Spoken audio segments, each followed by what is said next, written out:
Welcome to our latest Wandering Walks of Wonder tour.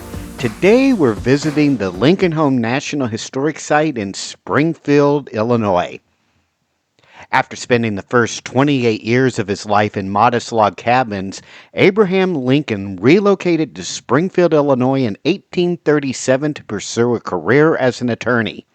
Within a short span of time, he achieved notable success in his legal practice, allowing him to acquire his own home located right here at the intersection of 8th and Jackson Street in Springfield. Initially purchased for $1,500, Lincoln invested in several remodeling projects over the years, significantly increasing the home's value. Our tour inside the home begins with the front parlor. The former parlors were the most elegant and elaborately decorated rooms in the Lincoln home, reserved primarily for entertaining guests. These spaces reflected the family's social status and were used for important gatherings and meetings.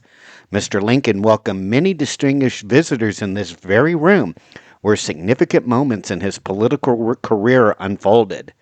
One of the most historic events took place here on May 19, 1860, when members of the Republican National Committee arrived to officially offer Mr. Lincoln their party's nomination for President of the United States. Just 4 days later, he formally accepted their nomination in a letter, marking the beginning of his journey to the White House. This room, filled with the echoes of political discussions and momentous decisions, stands as a witness to the start of Lincoln's path to the presidency.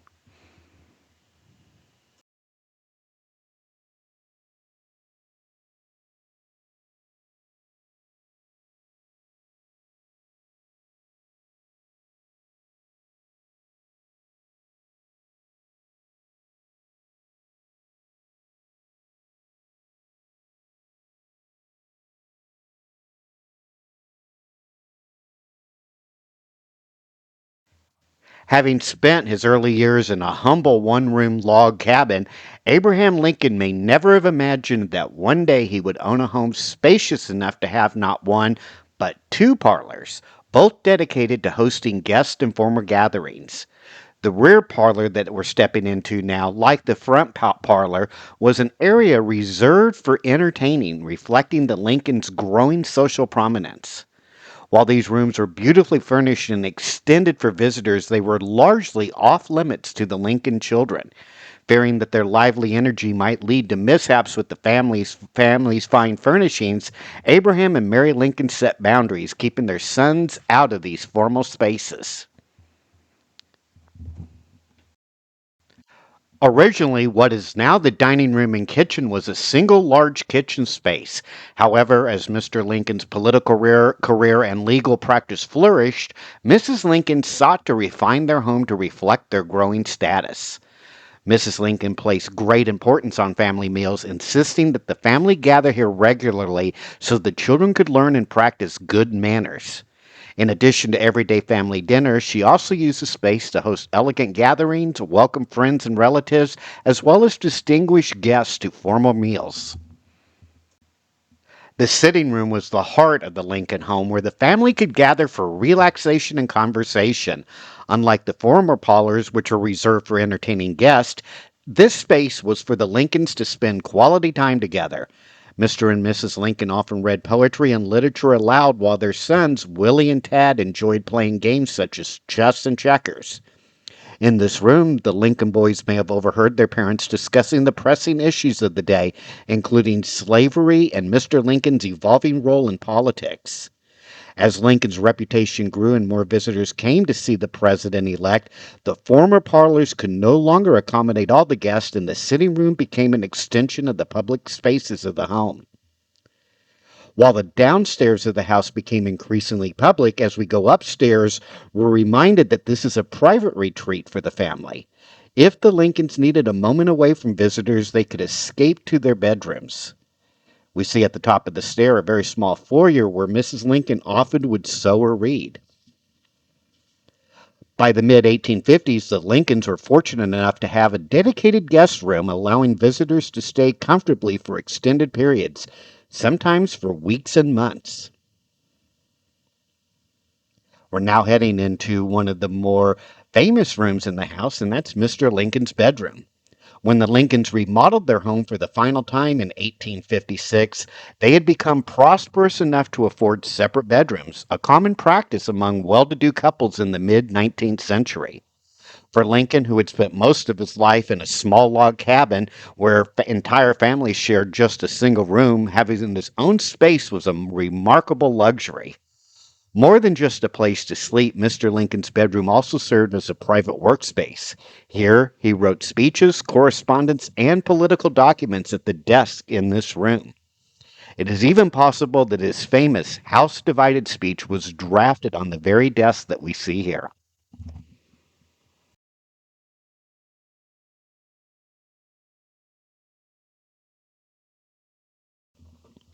Separate bedrooms not only allowed Mr. Lincoln to stay up late working, but they also provided Mrs. Lincoln with a private space for dressing, washing, as well as personal time herself. During their early years in the home, the youngest Lincoln boys, Willie and Tad, shared a trundle bed in Mrs. Lincoln's bedroom.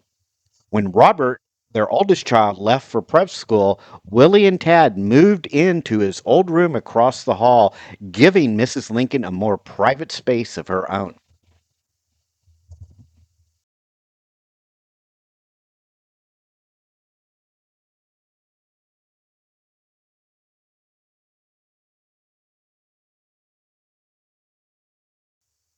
This room belonged to the Lincoln boys. By 1860, their oldest son Robert was away studying at Harvard, while Willie, age 9, and Tad, age 7, shared this room. The boys were full of energy, and their home life was filled with laughter, games, and childhood mischief.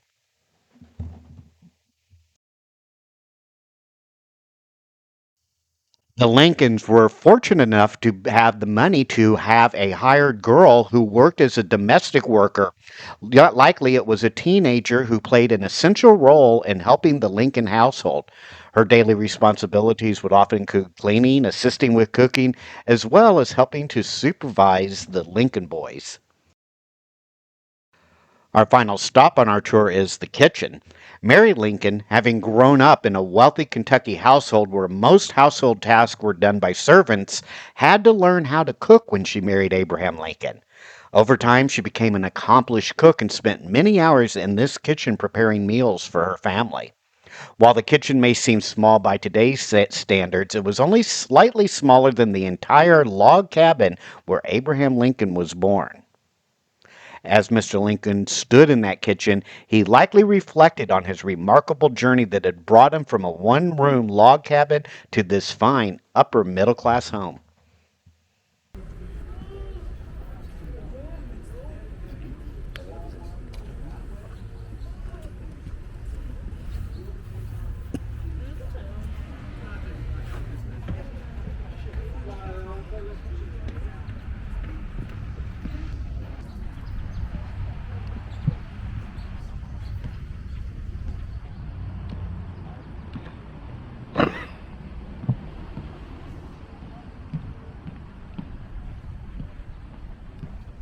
Today, Lincoln's home stands much as it appeared in 1860, serving as a powerful symbol of the American dream that he worked tirelessly to achieve. More than just a historic residence, it represents the ideals that Lincoln sought to extend to all Americans, the belief that anyone, regardless of race, gender, or country of origin, should have the opportunity to pursue their dreams and build a better future. His home remains a lasting reminder of his commitment to equality and the fundamental principles of freedom and opportunity for all.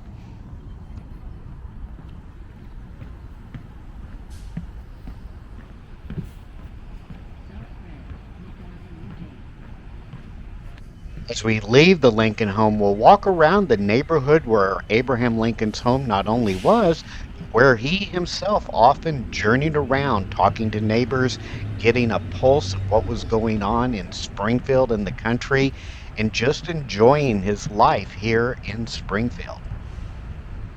All of these homes that we see for the remainder of the tour as we walk around, homes that were owned by families during Lincoln's time and have been lovingly restored and preserved as part of Lincoln's Home's National Historic Site.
Enjoyed this wandering walk of wonder tour here at the Lincoln Home National Historic Site in Springfield, Illinois. If you've been to the home before, leave a comment on what some of the things you found to be the most impressive that you saw on your visit. Also, make sure to hit that like and subscribe button, and we will see you on our next Wandering Walks of Wonder Tour. Take care now. Bye bye.